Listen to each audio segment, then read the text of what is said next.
క్రాంతి కుమార్ గారు, దీనిని మీరు ఆమోదిస్తున్నారా, విభేదిస్తున్నారా? ఆమోదిస్తున్నామని చెబుతూ మీరు ఏమైనా యాడ్ చేయాలనుకుంటే మీకున్న సమయంలో మీరు యాడ్ చేయండి. ప్రభు అయిన యేసుక్రీస్తు నామమున అందరికీ వందనాలండి. మరి ఇప్పటి వరకు అరోరా గారు చెప్పిన ఏవైతే వివరణ ఉందో యేసుక్రీస్తు దైవత్వం కొరకు, ఫస్ట్గా మనం మాట్లాడుకోబోయేది యేసుక్రీస్తు దైవత్వం కొరకు. కాబట్టి ఆ దైవత్వంను గూర్చిన విషయాల్లో అరోరా గారికి పూర్తిగా నేను వారు చెప్పిన దాన్ని నేను సమర్థిస్తూ, యేసుక్రీస్తు ప్రభు వారిలో దైవత్వానికి సంబంధించిన లక్షణాలు ఉన్నాయి 100% కూడా. ఆయన కేవలం భూమి మీదే పుట్టినవాడే, మనిషే, లేకపోతే ఒక ప్రవక్తే అన్ని కొట్టిపాడేసే విషయాలు కాకుండా ఆయనలో ఖచ్చితంగా దైవత్వానికి సంబంధించిన లక్షణాలు కూడా ఉన్నాయి అని నేను చెప్తూ, అపోస్తుల కార్యాల్లో మనకి ఒక మాట కనిపిస్తూ ఉంది. ఈ అపోస్తుల కార్యాలు 3వ అధ్యాయము 15వ వచనంలో, మీరు జీవాధిపతిని చంపితిరి గాని దేవుడు ఆయనను మృతులలో నుండి లేపెను, అందుకు మేము సాక్షులం అన్నారు. మీరు జీవాధిపతిని చంపితిరి. అసలు చంపబడిన ఆయన ఎవరు అంటే యేసుప్రభు వారు. ఎవరైనా ఆయన్ని ఏదో ఒక మనిషిని చంపారు, లేకపోతే సాధారణమైన వ్యక్తిని చంపారు అంటలేదు. ఇక్కడ జీవాధిపతిని చంపారు. జీవమునకే అధిపతి అయిన. కాబట్టి ఈ జీవాధిపతి అనే లక్షణం సామాన్యులకి, లేకపోతే మనుషులకి, ప్రవక్తలకి ఉంటుందని నేను అనుకోవట్లేదు. జీవాధిపతి అనే ఆ గొప్ప లక్షణం దేవునికి సంబంధించిందే తప్ప సాధారణమైన వ్యక్తికి సంబంధించింది అయితే కాదు. అలాగే కొలస్సీలకు రాసిన పత్రిక 1:16లో కూడా మనం గమనించినట్లయితే యేసుక్రీస్తు ప్రభు వారి యొక్క గురించి అపోస్తలుడైన పౌలు గారు కొలస్సీ పత్రికలో చెప్తారు. అక్కడ ఏమని మాట్లాడతారంటే చూద్దాం. ఆయన అదృశ్య దేవుని స్వరూపి అయి సర్వసృష్టికి ఆది సంభూతుడై ఉన్నాడు అని చెప్తారు.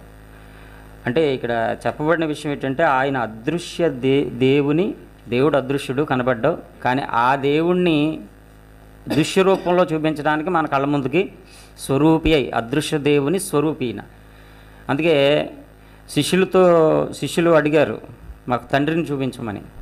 నన్ను చూసినవాడు తండ్రిని చూసినవాడు అని చెప్పాడు. అంటే ఇంక నన్ను చూస్తే తండ్రిని చూశారు మీరు అని చెప్పారు. అంటే ఆయన యొక్క అదృశ్య దేవుని స్వరూపాన్ని ఈయన కనుపరుస్తున్నాడు. అంటే ఈయన ఖచ్చితంగా దేవుడుగానే కనుపరుచుకుంటున్నాడు. ఈయనలో దైవత్వం 100% కనబడుతుంది. సర్వసృష్టికి ఆది సంభూతుడై ఉన్నాడు. అంటే ఒక కాలంలో ఏదో ఒక పని కోసం భూమి మీదకి వచ్చినవాడు కాదు ఈయన.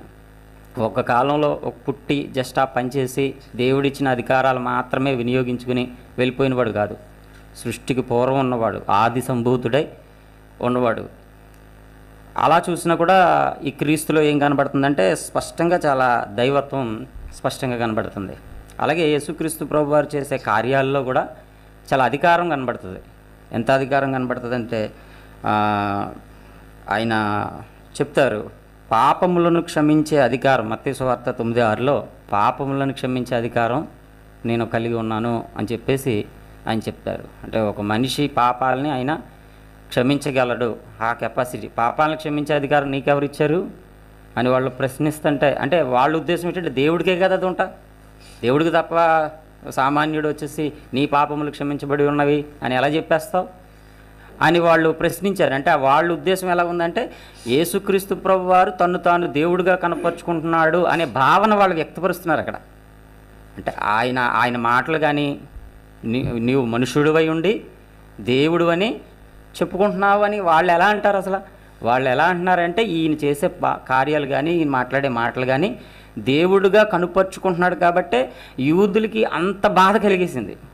ఆయన్ని చంపేయాలన్నంత బాధ ఎందుకు వస్తుంది అంటే, ఎక్కడ చూసినా సరే సామాన్యంగా నేను ప్రవక్తగా వచ్చాను, దైవజనుడిగా వచ్చాను, అందరూ పరిచర్య చేసినట్టు నేను పరిచర్య చేసి వెళ్ళడానికి వచ్చాను అన్నట్టు కాకుండా తాను దేవుడిగా ప్రకటించుకుంటూ తాను దేవుడిగా నిరూపించుకోవడానికి ప్రయత్నం చేస్తున్నట్లుగా వాళ్ళకి అర్థమయ్యి యూదులు ఆయనతో వాదన పెట్టుకుంటున్నారు. దేవుడు అని ఎలా చెప్పుకుంటావు అంటే, ఈయన చేసే పనులు, పాపములను క్షమించే అధికారం నీకు ఎవరిచ్చారు అంటే, పాపములను క్షమించే అధికారం దేవుడికే ఉంది అని వాళ్ళ ఉద్దేశం.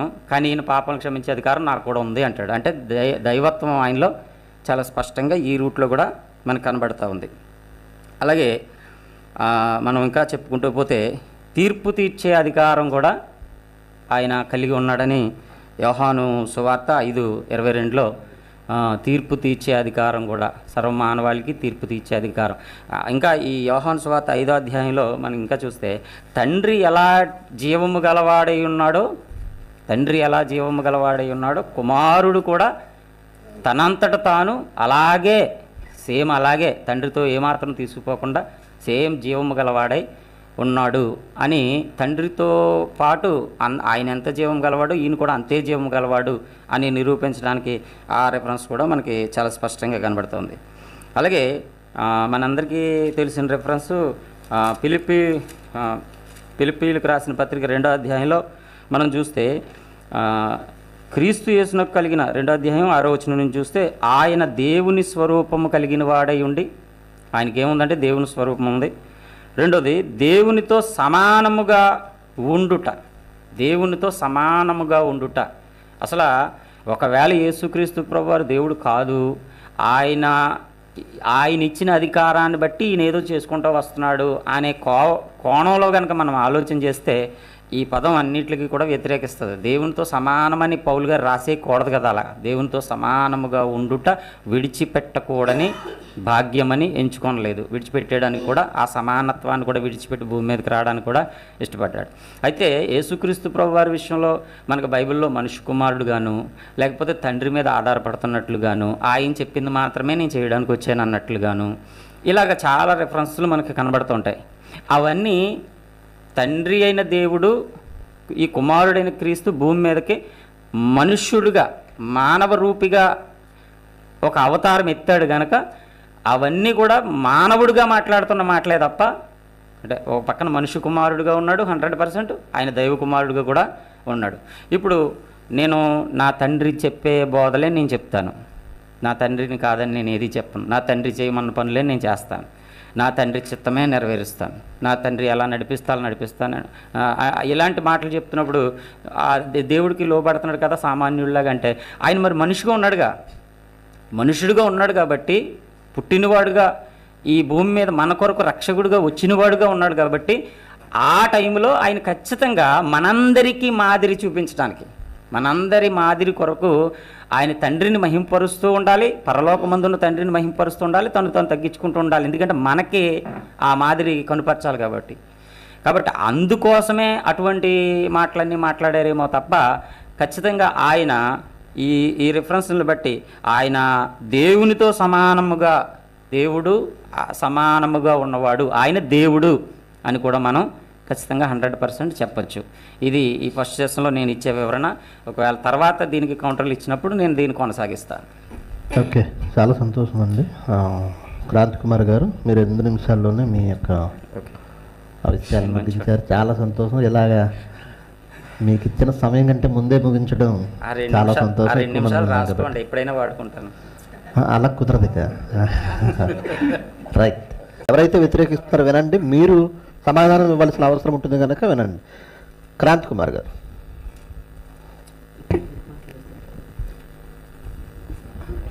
దేవుని నామానికి మహిమ కలుగును గాక. మరి యేసుక్రీస్తు యొక్క దైవత్వం అనే టాపిక్ మీద ఆయనలో దైవత్వం ఉంది అని అందరూ ఒప్పుకున్నప్పటికీ కూడా, అందులో మరి మన మధ్య వేరియేషన్ ఎక్కడ ఉందంటే, మీరు సహోదరులు చెప్పిన విషయాల్లో యేసుక్రీస్తు దైవత్వంలో ఒక పాయింట్ ఏంటంటే సృష్టికర్త, ఆయన సృష్టిని చేసినవాడు. కానీ సహోదరులు దాని విషయంలో కూడా మనతో ఏమంటారంటే, సృష్టించినంత మాత్రాన దేవుడు ఎలా అయిపోతాడు, సృష్టించినంత మాత్రాన దేవుడు ఎలాగైపోతాడు, దేవుడు అని ఎక్కడ ఉంది సృష్టించినంత మాత్రాన అనే పాయింట్ నేను విన్నాను. అయితే యేసుక్రీస్తు సృష్టికర్త అని అక్కడ వరకు ఒప్పుకుంటున్నారని నేను అనుకుంటున్నాను. మరి అబ్బాయి యేసుక్రీస్తు సృష్టించలేదు, సృష్టికర్త కాదు అని ఒకవేళ వేరే కౌంటర్గా వేస్తారో లేదో నాకు తెలీదు. బైబిల్ ప్రకారంగా యేసుక్రీస్తే సృష్టించేశాడు. అయితే యేసుక్రీస్తే సృష్టికర్త అయినప్పుడు ఆదికాండం 1వ అధ్యాయం 1వ వచనంలో ఆది అందు దేవుడు భూమి ఆకాశములను సృజించాను. ఎవరు చేశారని ఆదికాండం చెప్తుందంటే దేవుడు చేశాడని చెప్తుంది.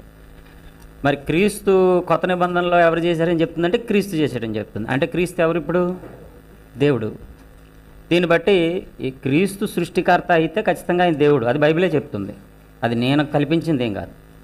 తర్వాత రెండో కౌంటర్ ఏంటంటే క్రీస్తుకు అధికారం దేవుడిచ్చాడు. దేవుడి నుంచి వచ్చింది క్రీస్తుకు అధికారం, ఆయనకు సొంతంగా లేదు. సమస్తం ఆయన అనుగ్రహిస్తే ఈయనకు వచ్చింది అనే పాయింట్ నేను విన్నాను. అవునండి, క్రీస్తుకు అధికారం దేవుడే ఇస్తాడు. ఎందుకంటే ఆయన మానవ స్వరూపంలో ఉన్నాడు కాబట్టి, ఆయన మనిషిగా ఉన్నాడు కాబట్టి దేవుడే ఇవ్వాలి. దాంట్లో పెద్ద ఆలోచించవలసిన విషయం ఏం లేదు. ఆయన దేవుడు కాదు అనడానికి కూడా అవకాశం లేదు ఆ కౌంటర్ని బట్టి. ఎందుకంటే ఆయన మానవ స్వరూపంలో ఉన్నప్పుడు ఖచ్చితంగా మనకు మాదిరి చూపించాలి. అంటే కనుక ఆయన దేవుని మీద ఆధారపడినప్పుడే మనం కూడా దేవుని మీద ఆధారపడతాం. మాదిరి, ఆ మాదిరి చూపించాలంటే నేనే దేవుణ్ణి అని తిరిగితే అక్కడ మాదిరి అనేది మనం నేర్చుకోవడానికి ఏముండదు. మనం ప్రార్థన చేయాలంటే ఆయన ప్రార్థన చేయాలి, మనం తగ్గించుకోవాలంటే ఆయన తగ్గించుకోవాలి. మనం తండ్రికి లోబడి తండ్రి చిత్తం చేయాలంటే నేను తండ్రి చిత్తం చేస్తున్నానని చెప్పేసి మనకు కళ్ళకు కట్టినట్టు చూపించాలి. వాటి కొరకు క్రీస్తు సమస్త విషయాల్లో తండ్రి మీద ఆధారపడినట్టు ఉంటుంది, తండ్రి ఆయనకు అనుగ్రహించినట్టు ఉంటుంది తప్ప భూమి మీద ఉన్న క్రీస్తుకు తండ్రే ఇస్తాడు ఖచ్చితంగా. ఇది రెండవ పాయింట్. తర్వాత అద్వితీయుడు అంటే రెండవది లేనివాడు, ద్వితీయం లేనివాడు. అద్వితీయుడు అంటే ద్వితీయం లేనివాడు అని చెప్పేసి చెప్పారు. అవును, తండ్రి అయిన దేవుడి గురించి అద్వితీయుడు అని రాయబడినట్టుగానే క్రీస్తు గురించి కూడా అద్వితీయుడు అనే రాయబడింది. అంటే సేమ్ ఆయనకి ఏ వర్ణన అయితే ఉందో తండ్రి అయిన దేవుడికి, క్రీస్తుకు కూడా అద్వితీయుడు అని రాయబడింది. క్రీస్తు లాంటి వాడు ఇంకొకరు లేరు అని. కాబట్టి ఈ అద్వితీయుడు అంటే తండ్రి అయిన దేవుడు, అద్వితీయుడు అంటే కుమారుడైన క్రీస్తు. అంటే ఇప్పుడు ఇద్దరా? నేను నా మాట వేరు కాదు, నేను నా మాట వేరు కాదు, నేను నా మాట సుమారు ఒకటే. కాబట్టి తండ్రి అయిన దేవుడు కుమారుడైన క్రీస్తును విడదీసి మాట్లాడుకునే కంటే తండ్రి అయిన దేవుడు కుమారుడైన క్రీస్తు దేవుడే, దేవుళ్ళు కాదు, దేవుడే అని నేను ఖచ్చితంగా చెప్పగలుగుతాను. తర్వాత వారు చెప్తూ అన్నారు మరొక పాయింట్ ఏంటంటే చాలా మంచి విషయం చెప్పారు. ఇక్కడ క్రీస్తులో ఏమున్నాయంటే దేవలక్షణాలు ఉన్నాయి, ఒప్పుకుంటున్నాం. అలాగే మనందరం కూడా దేవలక్షణాలు కలిగి ఉండాలని దేవుడు కోరుకుంటున్నాడు, ఆ లక్షణాల్లోకి రావాలని దేవుడు కోరుకుంటున్నాడు. ఇప్పుడు పౌలు కూడా దేవలక్షణాల విషయంలో సంపూర్ణుడు అని రిఫరెన్స్ చూపించారు. అంటే పౌలు పాపమును క్షమించే అధికారం పౌలుకి వచ్చేసిందా? రెండోది, తీర్పు తీర్చే అధికారం పౌలుకి వచ్చేసిందా? తర్వాత సృష్టిని చేసే అధికారం పౌలుకి వచ్చేసిందా? సంపూర్ణుడు అయిపోయాడు కదా. తర్వాత సృష్టిని శాసించే అధికారం అంటే యేసుక్రీస్తు ప్రభు వారు సముద్రంలో ప్రయాణం చేస్తున్నప్పుడు ఆయన లేచి నిలబడి సృష్టిని శాసించాడు. ఆయన తుఫాన్ ఆగిపోయింది. అలాగే పౌలు గారు కూడా ఓడ మీద ప్రయాణం చేస్తున్నప్పుడు తుఫాన్ వచ్చింది. అప్పుడు ఏం చేశారు? ఈయన కూడా బయటకు వచ్చి సృష్టిని అలాగ ఆపేసి ఆగు అన్నాడా? అనలే, ప్రార్థించాడు అంతే. కాబట్టి మరి పౌలు సంపూర్ణుడైనప్పుడు యేసుక్రీస్తు లాంటి సంపూర్ణత ఆయనలోకి వచ్చినప్పుడు సృష్టిని శాసించేయాలిగా. అంటే మీరు చెప్పే సంపూర్ణత వేరు భక్తి విషయంలో, అది ఇక్కడ ఆ విషయం వేరు. దాన్ని మీరు ఏం చేశారంటే రెండింటిని మిళితం చేశారు. దేవ లక్షణాలనంటే దేవుడికి మాత్రమే ఉండే లక్షణాలు పట్టుకొచ్చి విశ్వాసలోకి కలిపేశారు. కాబట్టి మనం ఏ సంపూర్ణతలోకి రావాలి అన్నది ఆ సబ్జెక్టు వేరు. నేను క్రీస్తుని పోలి నడుచుకున్న ప్రకారం అంటే క్రీస్తుని పోలి నడుచుకున్నాడు కాబట్టి పౌలుకి ఈ క్రీస్తులో ఉన్న లక్షణాలన్నీ వచ్చేసినాయి అని కాదు. ఎంత సంపూర్ణుడైపోయినా పరలోకానికి చేరే సంపూర్ణత వచ్చింది అక్కడ వరకుని. తర్వాత ఇంకో పాయింట్ చెప్పి నేను ముగిస్తాను. ఉందండి, అయిపోయిందా? ఒక్క మాట. తర్వాత సహోదరులు ఏమన్నారంటే యేసుక్రీస్తు ప్రభువారు భూమి మీదకి వచ్చాక ఆయన క్రియలను బట్టి ఆయన చేసిన దాన్ని బట్టి సంపాదించుకున్నాడు, ఆయన దేవుడిచ్చింది కాదు అన్నట్టు కూడా మాట్లాడారు. కానీ యేసుక్రీస్తు ప్రభువారు భూమి మీదకి వచ్చాక సంపాదించుకోలేట్లేదు. పుట్టబోవు శిశువు పరిశుద్ధుడై ముందు చెప్పేశాడు. అసలు పుట్టకుండానే పుట్టబోవు శిశువు పరిశుద్ధుడై భూమి మీదకి వచ్చిన తర్వాత కష్టపడి సాధించి అసలు పుట్టకముందే ఆయన పరిశుద్ధుడు, పుట్టబోవు శిశువు పరిశుద్ధుడే అని ఉంది.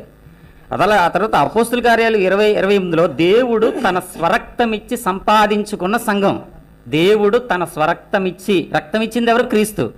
అక్కడ దేవుడు అని ఉంది, పుట్టినట్లో ప్రభు అని ఉంది. ప్రభు అంటే పరిపాలించేవాడు, సమస్త లోకాన్ని పరిపాలించేవాడు దేవుడే. కాబట్టి దేవుడు, యేసుక్రీస్తు దేవుడు అన్నదానికి ఇంకా మరికొన్ని ఆధారాలు ఉన్నాయి. టైం అయిపోయింది కాబట్టి ఇక్కడతో నేను ఆగిపోతా ఉన్నాను. వీటికి నాకు సమాధానం కావాలి. ఓకే, క్రాంతి గారు 1.5 minute మీరు ఎక్కువ తీసుకున్నారు. విజయసింహ గారు మీకు సమయం, మీరు మాట్లాడండి, మీ టైం స్టార్ట్. హలో, చెప్పబడిన మాటల్లో నేను మరలా అడుగుతున్నాను. మేము చెప్పిన దానికి మీరు మాకు కౌంటర్లు ఇచ్చారు. కౌంటర్లు ఎలా ఇచ్చారంటే, మేము ఫిలిప్పి 2:6 చూపిస్తే దాని జోలికి వెళ్ళరు. ఇంకా మీరు వేరే ఎక్కడో ఒక రిఫరెన్స్ని చూపించి దానికి సమాధానం చెప్తారు. నేను చెప్పేది కూడా ఒకసారి వినండి.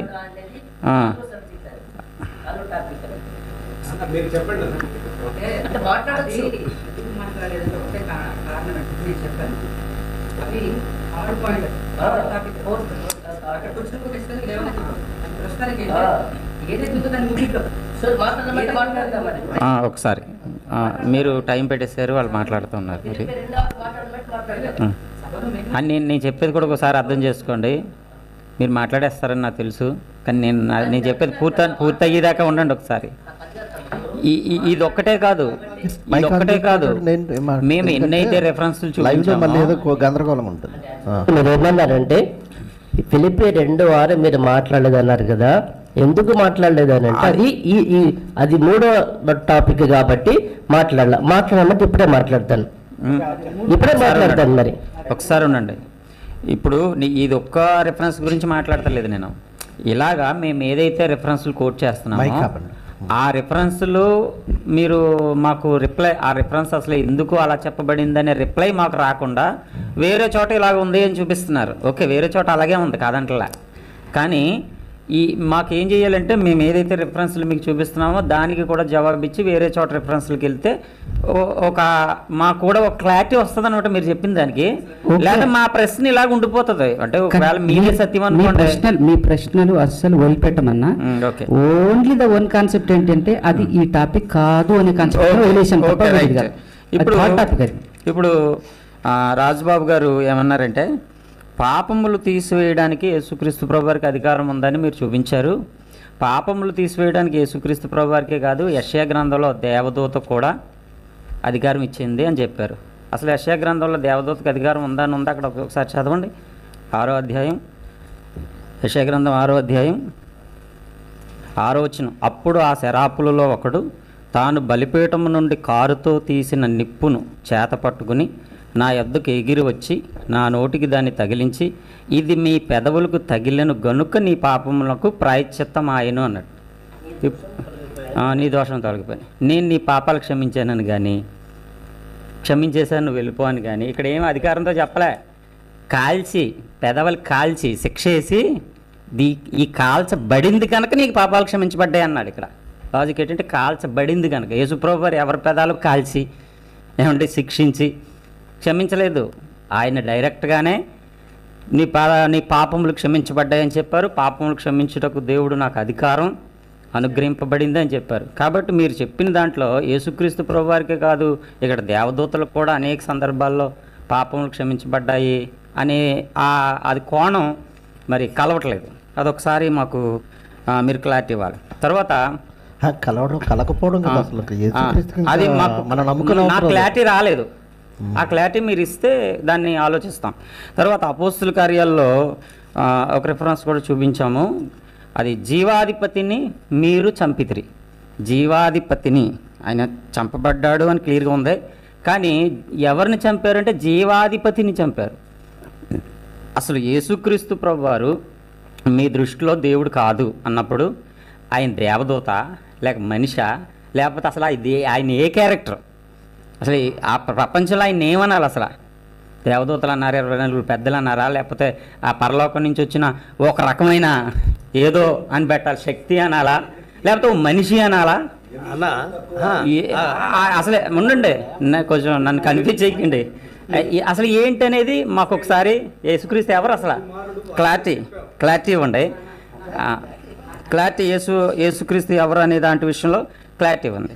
ఇక సృష్టికర్త కాదు, సృష్టికర్త కాదు ఎందుకంటే సృష్టి చేసినట్టు బైబిల్లో ఎక్కడా లేదు అన్నట్టుగా మాట్లాడారు.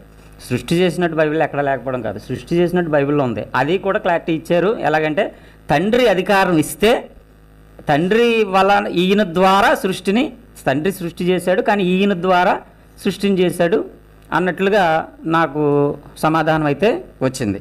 అయితే యేసుక్రీస్తు ప్రభు వారు సృష్టి చేసినట్లుగా మనం కొన్ని వచనాలు కొలస్సీ పత్రికలో ఆయన సృష్టి చేసినట్లుగా, సృష్టికర్తగా, ఆది సంభూతుడుగా, ఆదిలోనే ఉన్నవాడుగా మనకి అక్కడ స్పష్టంగా కనబడుతుంది.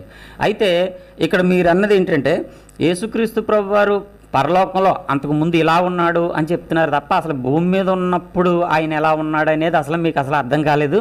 అసలు ఆయన ఇక్కడున్న పరిస్థితులు ఏంటనేది, ఆయన ఇక్కడ ఉన్నప్పుడు ఏం మాట్లాడాలి అనేది మీరు అసలు అర్థమే కాలేదు మీకు, దానికి పరిగణలోకి తీసుకోలేదు అన్నారు. మేము దాన్ని పరిగణలోకి తీసుకునే మాట్లాడుతున్నాం ముందు నుంచి. ఎలా అంటే ఆయన భూమి మీద ఉన్నప్పుడు మనిషి కుమారుడిగా మనిషిగా ఉన్నాడు కనుక తండ్రి మీద ఆధారపడినట్లు కనబడతాడు మనకి. తండ్రి మీద ఆధారపడినట్టు, తండ్రికి లోబడినట్టు, ఆయన విధేయుడైనట్టు కనబడతాడు. దాన్ని మేము తీసుకోకపోవడం కాదు, దాన్ని మేము తీసుకుని మాట్లాడుతున్నాం.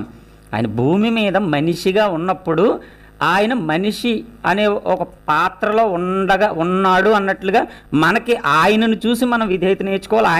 ఆయన మనకు మాదిరి, ఆయన వలన మనం తండ్రిని ఎలా మహింపరచాలో నేర్చుకోవాలి. కాబట్టి దాన్ని ఆయన కరెక్ట్గా పోషించాడు ఆ భూమి మీద ఉన్న కాలంలో.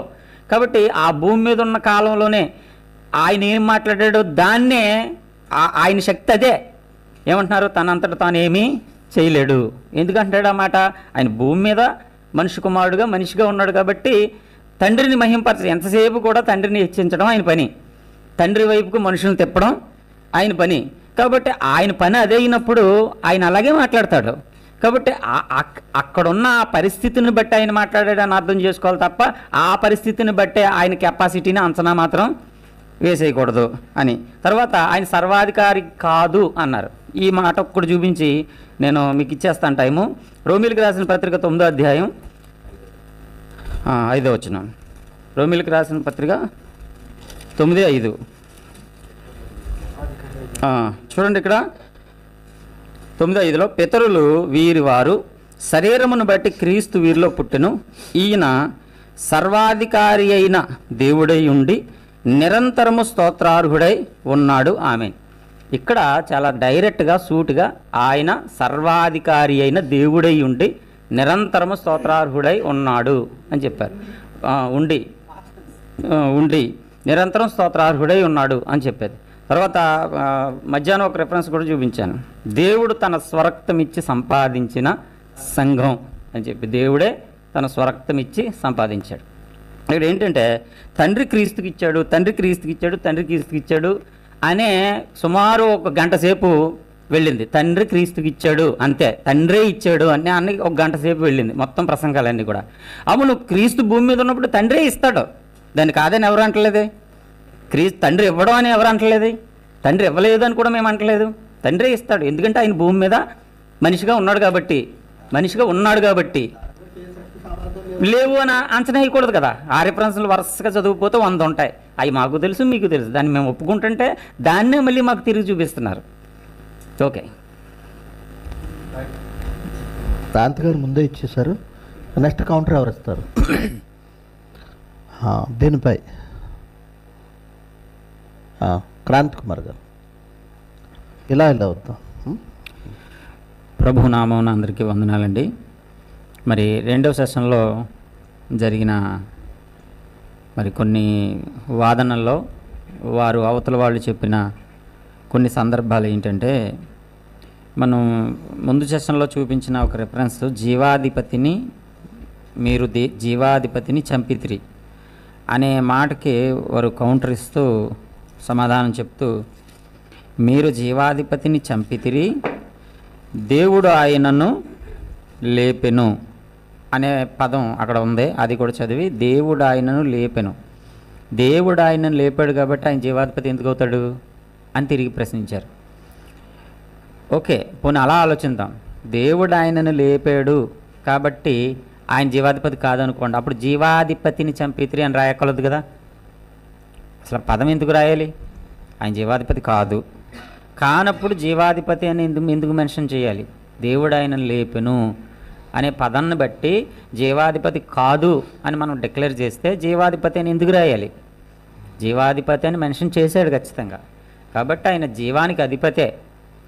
జీవానికి అధిపతి అంటే ఆయన దేవునికి ఉన్నంత గొప్ప శక్తి ఆయనలో ఉన్నట్టు మనకు అక్కడ అర్థం చేసుకోవచ్చు. తర్వాత నేను ముందు సెషన్లో చూపించిన వాటిల్లో అపోస్తలుల కార్యాల్లో ఉన్న రెఫరెన్స్ ఒకటి అడిగాను.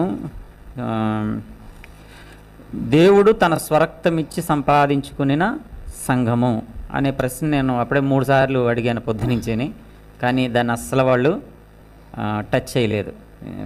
ఒకవేళ ఉంటే టచ్ చేద్దరేమో. ఒకవేళ దేవుడు తన స్వరక్తమిచ్చి సంపాదించుకునిన సంఘం, రక్తం ఇచ్చింది ఎవరంటే యేసుక్రీస్తే. కాబట్టి అక్కడ దేవుడు తన స్వరక్తమిచ్చి సంపాదించుకున్నాడు అనే విషయం అపోస్తలుల కార్యాలు 20:28లో చాలా స్పష్టంగా కనబడతా ఉంది. కాబట్టి రక్తం ఇచ్చింది దేవుడే అనే ఈ రిఫరెన్స్ని బట్టి కూడా మనం అర్థం చేసుకోవచ్చు. తర్వాత జీవాధిపతి అనే మాట విషయంలో వారు ఒక మాట వదిలేరు. ఏంటంటే జీవాధిపతి అని సొంతంగా అనేసుకుంటున్నారు మీరు అనే పదం వదిలేరు. జీవాధిపతి అని మీరు సొంతంగా మేము సొంతంగా అనేసుకుంటే రిఫరెన్స్ వచ్చిందిగా ఇక్కడ, జీవాధిపతి అనే రిఫరెన్స్ కూడా ఇక్కడ వచ్చింది. తర్వాత ఈ జీవాధిపతి అనే రిఫరెన్స్కి బ్రదర్ కూడా కౌంటర్ ఇస్తూ సమాధానం చెప్తూ ఏమన్నారంటే జీవము కలిగి ఆయన జీవించాడు గనక జీవాధిపతి అన్నారు. మనం కూడా జీవం కలిగే జీవిస్తున్నాం దేవుడి వల్ల, అలాగని మనం జీవాధిపతులు అవ్వం కదా. జీవము కలిగి జీవించుట వేరు, జీవానికే అధిపతి అవ్వడం వేరు కదా. కాబట్టి ఈ విషయాన్ని కూడా మరి స్పష్టంగా అర్థం చేసుకోవాలి ప్రతి ఒక్కరు కూడా. ఇక దేవుడు ఆయన లేపాడు అనే ఆ మాట వాళ్ళు చెప్పిన మాటకి మనం ఎలాగా తిరిగి మనం చెప్పచ్చు అంటే,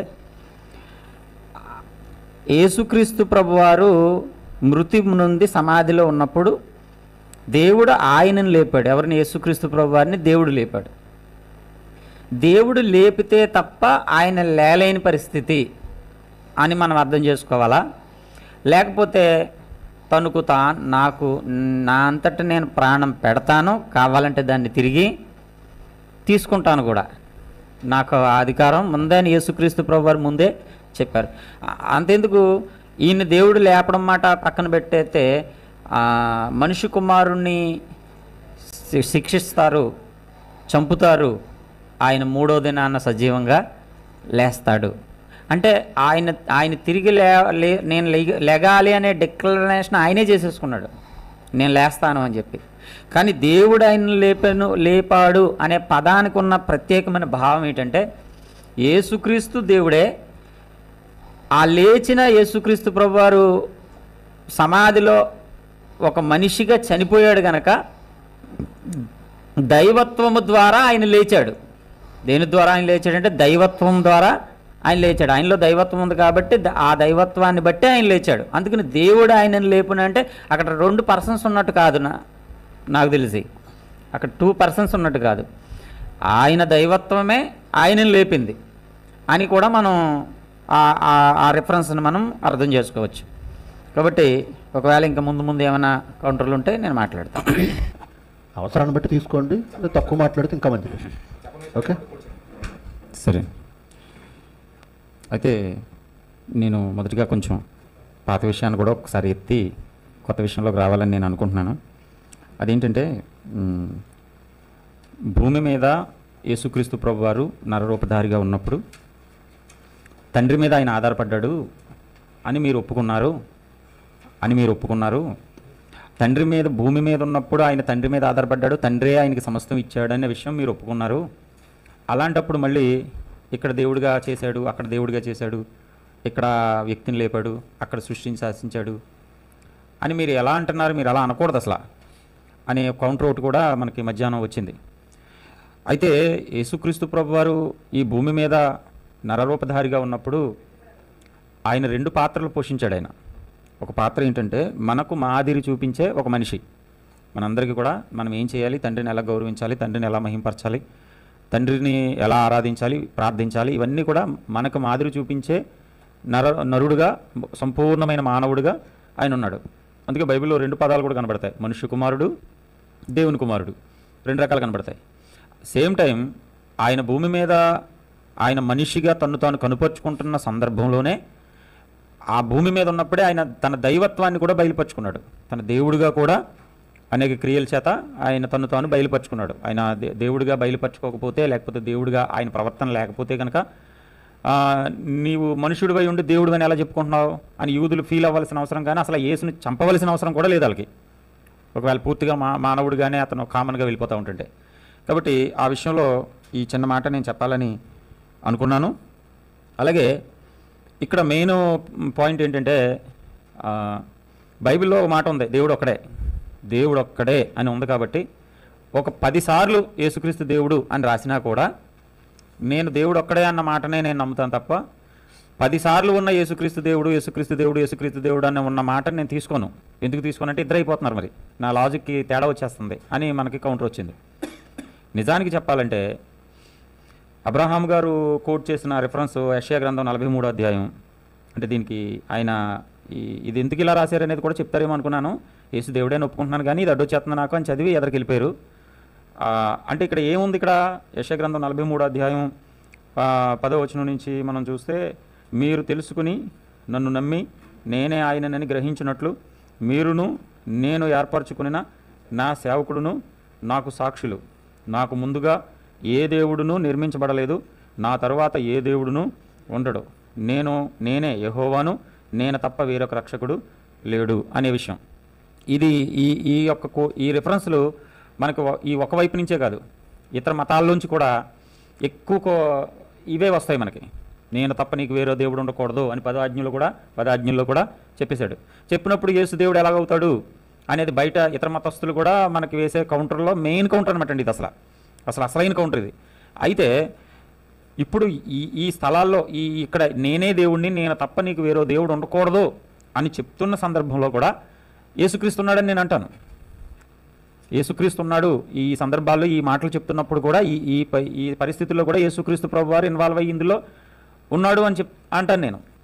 యెషయా గ్రంథం 53వ అధ్యాయంలో అతడు ఆయన ఎదుట పెరిగెను, మొదటి వచనం చూస్తే, మేము తెలియజేసిన సమాచారం ఎవడు నమ్మెను, యెహోవా బాహువు ఎవనికి బయలుపరచబడును, లేత మొక్కవలెను ఎండును భూమిలో మొలిచిన మొక్కవలెను అతడు ఆయన ఎదుట పెరిగెను, అతనికి సొగసైనను స్వరూపమైనను సొగసైనను లేదు. అక్కడ 2 క్యారెక్టర్లు, అతడు ఆయన అనే 2 క్యారెక్టర్లు మనకు అక్కడ కనిపిస్తున్నాయి.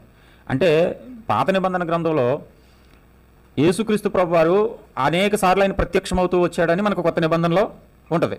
ఆయన ప్రత్యక్షమవుతూ వచ్చాడు. మరి ఎలా ప్రత్యక్షమయ్యాడు? నేను యేసుక్రీస్తునని ప్రత్యక్షమయ్యాడా? అలా కాదు. ఆయన పాత నిబంధనలో కూడా యెహోవాగా ప్రత్యక్షమవుతాడు, యెహోవాగా మాట్లాడతాడు, యెహోవా అనే పేరు ఆయనకుంటుంది. అంటే మనం ఈ ఎక్కడైతే నేను తప్ప మీకు వేరే దేవుడు లేడు అన్నాడో, ఇక్కడ యేసుక్రీస్తు రెండో దేవుడు అనే పదం మనం తీసుకోకూడదు. ఈ పదాలు చెప్పిన దగ్గర కూడా యేసుక్రీస్తు ఉన్నాడు. ఎందుకంటే పాత నిబంధనలో యేసుక్రీస్తు పేరు కూడా యెహోవా అనేది నేను నా పరిశోధనలో నేర్చుకున్నది. అంటే యెహోవా ఉంటాడు, యేసుక్రీస్తు ప్రభువారు ఉంటాడు, పరిశుద్ధాత్మ దేవుడు కూడా ఉంటాడు. వీళ్ళు ముగ్గురు నిత్యులే. ఇప్పుడు మనం చెప్పుకుంటున్న ఈ పాయింట్లో వీళ్ళు ముగ్గురు కూడా నిత్యులే. ఎలా వీళ్ళ ముగ్గురు నిత్యులు? యెషయా గ్రంథం 9వ అధ్యాయం 6వ వచనం. అక్కడ ఎవరు నిత్యుడు? ఫస్ట్ యాలి అనగా మనకు శిశువు పుట్టును, మనకు కుమారుడు అనుగ్రహింపబడును, బలవంతుడైన దేవుడు, ఆశ్చర్యకరుడు, ఆలోచనకర్త, నిత్యుడగు తండ్రి, బలవంతుడైన దేవుడు, నిత్యుడగు తండ్రి, సమాధానకర్తయ్య అధిపతి అని అతనికి పేరు పెట్టబడిన. ఈ రిఫరెన్స్ కూడా యేసుక్రీస్తు ప్రభువారి యొక్క ఈ భూమి మీద ఆయన రాకను సూచిస్తూ రాసింది. ఆయన ఎవరో ఇన్ని పేర్లు కలిగి ఉంటాడు, ఆయన ఇన్ని నామాలు కలిగి ఉంటాడు. అందులో నిత్యుడగు తండ్రి అనే పేరు కూడా ఆయనకి ఉంది. పేరు అంటే డైరెక్ట్గా క్యారెక్టర్, అది డైరెక్ట్గా ఆయనకి పెట్టిన పేరు యేసు కదా. నిత్యుడగు తండ్రి ఎందుకు అవుతుంది అంటే అతనికి చాలా మంచి పేరు వచ్చింది. అంటే మంచి పేరు కదా అతని పేరు, ఏ వేరు బాబో ఏ శ్రీనివాసో ఏదో ఉంది పేరు, కానీ చాలా మంచి పేరు ఉందంటే మంచి పేరు అనే అక్షరం కాదు అక్కడ, క్యారెక్టర్ అది. అలాగే ఇన్ని రకాల క్యారెక్టర్లో ఇన్ని రకాల కెపాసిటీలు ఆయన దగ్గర ఉన్నాయి.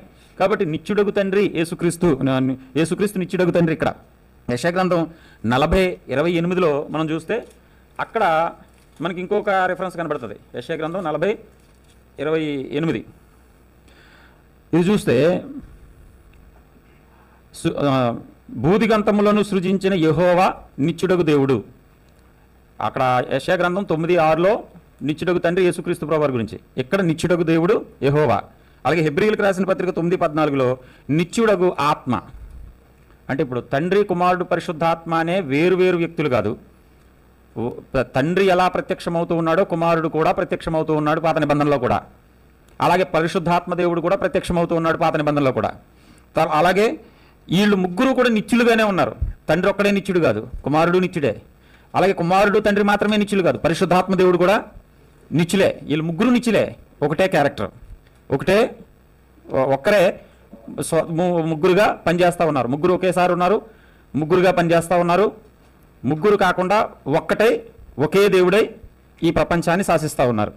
ఇది నా ఎక్స్ప్లెనేషన్. ఓకే, క్రాంతి కుమార్ గారు మంచి విషయాలు మాట్లాడారు. దీనికి ఏకీభవిస్తూ ఇంకా అదనంగా యాడ్ చేయాలనుకున్నవారు యాడ్ చేస్తూ మాట్లాడండి, లేదా ప్రశ్నించండి. ఒకటే ఒక పాయింట్ నేను యాడ్ చేసేది ఒకటే ఒక పాయింట్, ప్రశ్న నోట్ చేసి పెట్టుకుందాం. సుదీర్ఘంగా అయితే నేను మాట్లాడను. యేసు దేవుని కుమారుడు అనే అంశంపై యేసు మాత్రమే దేవుని కుమారుడు కాదు, ఆదాము కూడా దేవుని కుమారుడు అని బైబిల్లో రాయబడి ఉంది. అలాగే 2వ కీర్తనలో నీవు నా కుమారుడు, నేడు నేను కలిగి ఉన్నాను అని కొంతమంది వివరణ ఎలా ఉంటుందంటే దావీదును కూడా దేవుడు తన కుమారుడని పిలిచాడు. అలా క్రైస్తవ సంఘాన్ని కూడా నా పిల్లలని పిలుస్తూ ఉన్నాడు. ఇలా చెప్పుకుంటూ పోతే సాధారణంగా యేసును దేవుని కుమారుడని ఎలా అయితే అన్నాడో దేవుడు, అలాగే ఆదామును అన్నాడు, దావీదును అన్నాడు. తర్వాత సంఘంలో ఉన్న బిడ్డలను కూడా మనం కూడా ఆయనకు నీవు కుమారుడువే అని మనల్ని కూడా అంటున్నాడు. కాబట్టి యేసుని దేవుడు అని మనం హైలైట్ చేయక్కర్లేదు. కుమారుడు అనే పదం దేవుడు అనే తత్వాన్ని ఏం చూపించట్లే అని యేసుక్రీస్తు ప్రభు వారి యొక్క దైవత్వాన్ని తగ్గించడానికి ఈ రూటుని మన క్రైస్తవుల్లోనూ అలాగే ఇతర మతాల నుంచి కూడా ఈ పాయింట్ని రేజ్ చేసినప్పుడు చాలామంది ఉన్నారు, ఈ పాయింట్ని రేజ్ చేశారు. అయితే దీనికి అరోరా గారు చాలా యాడ్ చేశారు. నేనైతే ఒకే ఒక ఆలోచన, జస్ట్ చిన్న ఆలోచన చెప్పి నేను మీకు ఇస్తాను. అదేంటంటే ఇప్పుడు ఆదామును దేవుని కుమారుడు అన్నాడు, ఓకే అన్నాడు అని అనుకుందాం. అలాగే దావీదును దేవుని కుమారుడు అన్నాడు అని 2వ కీర్తనలో అనేది అది కొంచెం ఆలోచించదగింది. ఎందుకంటే అక్కడ ప్రవచనం అనేది ఆదాము గురించి చెప్పేది కాకుండా యేసుక్రీస్తు ప్రభు వారి గురించి చెప్పేదిగా మనం ఆలోచన చేసుకోవాలి. తర్వాత ఆ ప్రవచనాలు కూడా పక్కన పెడితే ఇప్పుడు డైరెక్ట్ కొటేషన్ యేసుక్రీస్తు ప్రభు వారి గురించి దేవుని కుమారుడు అన్న సందర్భంలో రోమీలకు రాసిన పత్రిక 8వ అధ్యాయం 32వ వచనం చూస్తే, తన సొంత కుమారుని అనుగ్రహించుటకు వెనక తీయక మనందరి కొరకు ఆయనను అప్పగించినవాడు ఆయనతో పాటు సమస్తమును మనకి ఎందుకు అనుగ్రహింపడు. ఈ రిఫరెన్స్ చూడండి, తన సొంత కుమారుని అనుగ్రహించుటకు. ఏ కుమారుడు ఈయన అంటే ఆదాం దేవుని కుమారుడు, దావీదు దేవుని కుమారుడు, మనమందరం దేవుని కుమారులు అయినట్టు కాదు. ఇక్కడ ఒక ఈ కుమారత్వంలో స్పెషల్ చూపిస్తున్నాడు. ఇక్కడ ఆయనకి ఏదో గొప్పతనం ఉన్నట్టు చూపిస్తున్నాడు. సొంత కుమారుడు అంట, అంటే సొంత కుమారులు కానోళ్ళు కూడా ఉన్నారేనా? కుమారులుగా అయినోళ్ళు ఉన్నారేమో, ఒకవేళ కుమారులుగా పిలువబడిన వారు ఉన్నారేమో, లేకపోతే దాసత్వం నుంచి కుమారుడిగా అయిన వాళ్ళు కూడా ఉన్నారేమో. నీవిక దాసుడు కాక కుమారుడు అయ్యవిక నుంచి నువ్వు అలా అయిన వాళ్ళు కూడా ఉన్నారేమో. కానీ అలాంటి కుమారుడు కాదు ఈయన, తన సొంత కుమారుడు అని తండ్రి అయిన దేవుడు చాలా స్పష్టంగా ఆయన కుమారత్వం గురించి చాలా క్లారిటీ ఇస్తూ ఉన్నాడు. అదే 8వ అధ్యాయంలో 3వ వచనంలో కూడా, రోమీలకు రాసిన పత్రిక 8వ అధ్యాయంలో ఇక్కడ మరొక మాట కూడా మనకి అదే సేమ్ మాట అక్కడ ఉంటుంది. 4వ వచనంలో, శరీరం అనుసరింపక ఆత్మను అనుసరించి నడుచుకున్న మన యందు ధర్మశాస్త్ర సంబంధమైన నీతి విధి నెరవేర్చబడవలని పాప పరిహారం నిమిత్తం దేవుడు తన సొంత కుమారుని సొంతం చేసుకుంటున్నాడు. అలాగే యోహాను సువార్త 1వ అధ్యాయంలో 2 సార్లు ఈ అద్వితీయ కుమారుని గురించి మాట్లాడతారు. యోహాను సువార్త 1వ అధ్యాయం, ఈ 1వ అధ్యాయంలో యేసుక్రీస్తు ప్రభువారి గురించి ఆయన మాట్లాడుతూ అద్వితీయ కుమారుడు అనే పదం ఉంటుంది. ఈ 1వ అధ్యాయంలో 18వ వచనం చూడండి, అద్వితీయ కుమారుడే. ఇది 2 సార్లు ఉంటుంది అనమాట అండి. ఇదే దాంట్లో ఇది అద్వితీయ కుమారుడు అని ఉంది, దానిపైన కూడా మళ్ళీ అద్వితీయ కుమారుడు. ఈ 2 చోట్ల కూడా 1, 2 అని పుట్టినోట్లు ఉంటాయి. 1, 2 అని పుట్టినోట్లు ఉండి కింద ఏముంటుందంటే జనతైక కుమారుడు, అంటే ఏదో స్పెషల్గా కుమారత్వంలోనే ఒక గొప్ప క్వాలిటీ ఇస్తున్నట్టుగా. అది మామూలు కుమారుడు అనుకుంటారేమో, అందరిలాంటి కుమారుడు అనుకుంటారేమో. ఆ అందరిలాంటి కుమారుడు అయితే ఈయన కాదు, జనతైక కుమారుడు అని ఫుట్నోట్ 1, ఫుట్నోట్ 2 కూడా 2 ఆయన కుమారుడు అన్నాను కాబట్టి వీళ్ళందరితో కలిపేస్తారని పరిశుద్ధాత్మ దేవుడికి ముందు తెలుసుకోవాలి. అందుకని ఇక్కడ మళ్ళీ దాన్ని స్పెషల్గా మళ్ళీ ఏం రాస్తారంటే జనతైక కుమారుడు, అక్కడేమో సొంత కుమారుడు, ఇక్కడైతే జనతైక కుమారుడు. అంటే ఇప్పుడు యేసుక్రీస్తు ప్రభువారు అందరిలాంటి కుమారుడు కాదు, ఆయన దేవుడు. ఆయన దైవత్వంలోంచి దేవునిలో నుంచి ఆయన వచ్చాడు, లేక దేవుడే విభాగింపబడ్డాడు. యేసుక్రీస్తు ఎంతో యెహోవా కూడా అంతే, ఇద్దరూ సమానులే. కాబట్టి కుమారుడుగా పిలువబడ్డాడు కాబట్టి ఈయన అందరికి లాంటివాడే అని చెప్పడం మాత్రం బైబిల్ని సరిగా అర్థం చేసుకోకపోవడమే. Okay sir. మన ప్రభు అయిన యేసుక్రీస్తు పరిశుద్ధ నామానికి మహిమ కలుగును గాక. మరి ఇప్పుడు మనము మాట్లాడుకోబోయే అంశం, యేసుక్రీస్తు ప్రభువారు ఆరాధనకు అర్హుడా కదా అంటే దీనిని ఇలా ప్రశ్నించుకోవచ్చేమో అని నేను అనుకుంటాను. అసలు యేసుక్రీస్తు ప్రభువారికి మనం ఆరాధన చేయొచ్చా లేదా అని కూడా మనం ఆలోచించవచ్చేమో. అసలు ఇప్పుడు ఈనాటి సంఘం తండ్రిని మాత్రమే ఆరాధించాలా, క్రీస్తును కూడా ఆరాధించవచ్చా? ఎందుకు ఈ ప్రశ్న మనకు పుట్టింది? కారణం ఏంటి అంటే యేసుక్రీస్తును దేవుడు కాదు, ఆయన కేవలం దేవుని కుమారుడు మాత్రమే. కాబట్టి యేసుక్రీస్తు ప్రభువారికి ఏ మహిమ ఉన్నా కూడా అది తండ్రి ద్వారా వచ్చిందే తప్ప ఆయన సొంతం కాదు అనేవాళ్ళు ఉన్నారు. కాబట్టి క్రీస్తు ద్వారా తండ్రికే మహిమ అనే పదాలు కూడా బైబిల్లో అనేక చోట్ల ఉన్నాయి. కాబట్టి క్రీస్తు ద్వారా తండ్రిని మహింపరచాలి తప్ప క్రీస్తుని మహింపరచకూడదు అని చెప్పేవాళ్ళు ఈరోజు చాలామంది ఉన్నారు. దానికి మనం సంపూర్ణమైన వివరణ ఇవ్వాలనుకుంటే, క్రీస్తు ద్వారా తండ్రికి మహిమ అనే పదాలు ఎన్నున్నాయో క్రీస్తుకు మహిమ అనే పదాలు కూడా బైబిల్లో అన్ని ఉన్నాయి చెప్పాలంటే. దానిని మనం క్లుప్తంగా ఆలోచన చేసుకోవాలనుకుంటే చూడండి, హెబ్రీలకు రాసిన పత్రిక 13:21. ఇందులో హెబ్రీలకు రాసిన పత్రిక 13:21 మనం ఆలోచన చేస్తే అందులో ఒక విషయం మనం స్పష్టంగా అర్థం చేసుకోవచ్చు. చదువుతారా? నేనే చదువుకుంటాను. మన ప్రభువును నిత్యమైన నిబంధన సంబంధముకు రక్తమును బట్టి మృతుల్లో నుండి లేపిన సమాధానకర్తయగు దేవుడు యేసుక్రీస్తు ద్వారా తన దృష్టికి అనుకూలమైన దానిని మనలో జరిగించుచు ప్రతి మంచి విషయంలోనూ తన చిత్త ప్రకారము చేయుటకు మిమ్మును సిద్ధపరచును గాక. యేసుక్రీస్తుకు యుగయుగములకు మహిమ కలుగును గాక. ఆమేన్. అంటే ఇక్కడ మహిమ ఎవరికి చెల్లిస్తున్నారు డైరెక్ట్గా అంటే యేసుక్రీస్తుకే. యేసుక్రీస్తు ద్వారా తండ్రికి అనేది ఓకే కాదంటలే, కానీ ఇక్కడ యేసుక్రీస్తుకు కూడా మహిమ చెల్లించే అవకాశం ఇందులో మనకి కనబడుతుంది. అదే కోవలో నేను ఆల్రెడీ చూపించాను ఈ రిఫరెన్స్ని, మళ్ళీ ఒకసారి చూపించవలసిన అవసరం ఉంది కాబట్టి చూపిస్తున్నాను. రోమీలకు రాసిన పత్రిక 9:5 మనందరికీ తెలుసు, ఒకసారి అది కూడా వీక్షకులకి జ్ఞాపకం చేద్దాం. రోమీలకు రాసిన పత్రిక 9:5లో మనకేం కనబడుతుంది? పితరులు వీరు వారు, శరీరమును బట్టి క్రీస్తు వీరిలో పుట్టెను, ఈయన సర్వాధికారి అయిన దేవుడై ఉండి నిరంతరము స్తోత్రార్హుడై ఉన్నాడు. ఈయన క్రీస్తు వీరిలో పుట్టెను, ఈయన ఏమండి ఆయన ఏంటట? సర్వాధికారి అయిన దేవుడై ఉండి. ఇంకెంత డైరెక్ట్ కొటేషన్ బైబిల్లో ఎక్కడ ఉండదు నిజంగా చెప్పాలంటే. ఇలాంటి కొటేషన్లు కూడా ఏదో వంకలు పెట్టి డొంకలు పెడుతున్నారు అంటే వాక్యాన్ని యాక్సెప్ట్ చేసే మనసు లేదు అని చెప్పుకోవాలి. ఇంకక్కడ మేము బైబిల్ని అంగీకరిస్తాం, బైబిల్లో ఉన్నది మేము పాటిస్తాం అంటూనే బైబిల్లో ఇలాంటి వచనం చూపించినా కూడా అలాగైతే మరి ఇంకో వచనం ఒప్పుకోదు కదా, ఇంకో వచనం ఒప్పుకోదు కదా అంటారు. దీనికి సమాధానం చెప్పాలి, ఇంకో వచనానికి సమాధానం చెప్పాలి. కానీ ఇక్కడ డైరెక్ట్గా ఆయన సర్వాధికారి అయిన దేవుడై ఉండి నిరంతరము స్తోత్రార్హుడై ఉన్నాడు. ప్రకటన గ్రంథం 1:6. ప్రకటన గ్రంథం 1:6.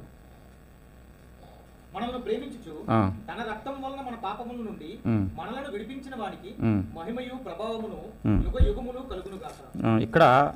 ఇక్కడ కూడా యేసుక్రీస్తు ప్రభువారిని చాలా సూటిగా పరిచయం చేస్తున్నారు. ఆయన ఎవరు అక్కడ? తండ్రా, కుమారుడా? యేసుక్రీస్తు మనలను ప్రేమించుచు తన రక్తం వలన మన పాపముల నుండి మనల్ని విడిపించిన వానికి, మన పాపముల నుండి మనల్ని విడిపించిన వానికి అంటే యేసుక్రీస్తే ఈ క్యారెక్టర్ డైరెక్ట్గా. వానికి ఏం కలుగుతుంది అంటే మహిమయు ప్రభావమును యుగయుగములకు కలుగునుగాక ఆమేన్ అన్నాడు. అంటే ఇక్కడ కూడా యేసుక్రీస్తు ప్రభువారికి వారు ఆరాధనకు యోగ్యుడు, ఆయనకి మహిమ చెల్లించవచ్చు, ఆయన్ని స్తోత్రార్హుడు ఆయన అనే స్పష్టమైన ఆధారాలు మనకు కనబడుతున్నాయి. అలాగే 5వ అధ్యాయం, ప్రకటన గ్రంథం 5వ అధ్యాయం 12-13.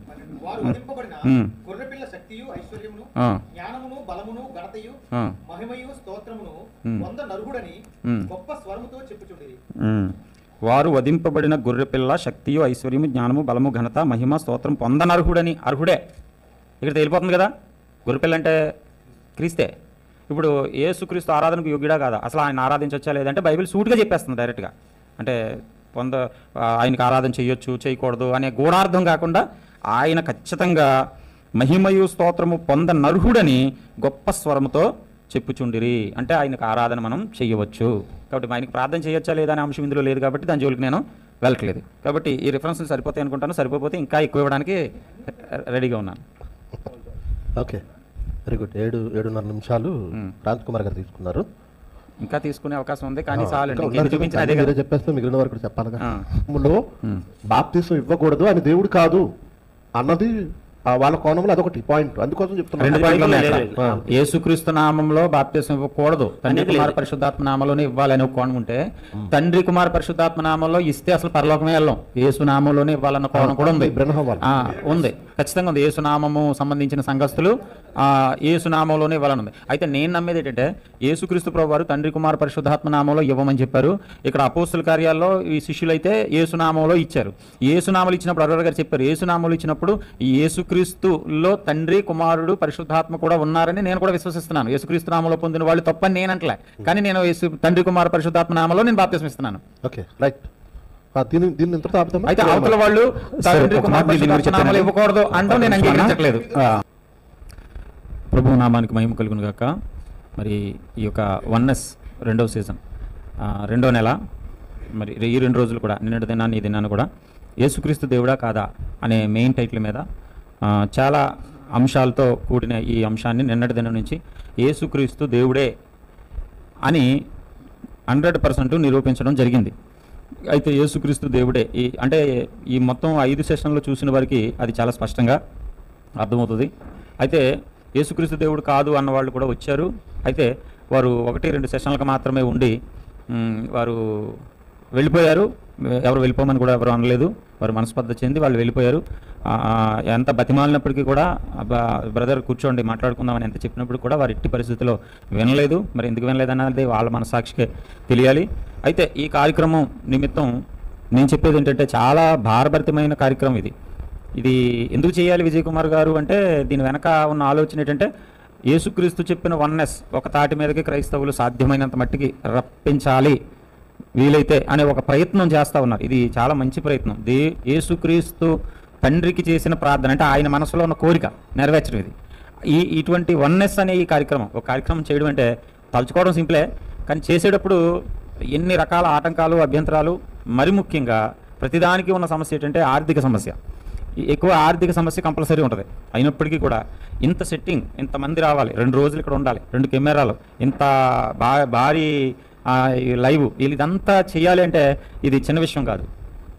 కాబట్టి ఇంత భారభరితమైన పనిని కూడా చెయ్యాలి ఏదో ఒక రకంగా అని తన మనసులో ఉన్న కోరిక, యేసుక్రీస్తు ఏది కోరుకున్నారో అది జరగాలి అనే కాన్సెప్ట్ నిజంగా ఈ కార్యక్రమంలో చూస్తున్న వీక్షకులు సహనంతో చూస్తున్నారు, సబ్జెక్ట్ నేర్చుకుంటున్నారు, మంచిదే. దీనివల్ల ఇక్కడ కూర్చున్న మేము ఆత్మీయంగా ఎదుగుతున్నాం, వాక్య ధ్యానం చేస్తూ ఒకరికి తెలియని విషయాలు ఒకరు పంచుకుంటున్నాం. అలాగే చూస్తున్న మీరు కూడా ఎన్నో విషయాలు నేర్చుకుంటున్నారు. కాబట్టి మేము స్వచ్ఛందంగా మా ఖర్చులు మేము పెట్టుకుని ఇక్కడికి వస్తూ ఉన్నాం. అయితే చూస్తున్న వాళ్ళందరూ కూడా ప్రతి నెల జరిగే కార్యక్రమానికి స్పందించి అంటే కేవలం వీడియో చూసి వెళ్ళిపోవడం కాకుండా సహకరించి ఆర్థిక సహాయం చాలా ముఖ్యం.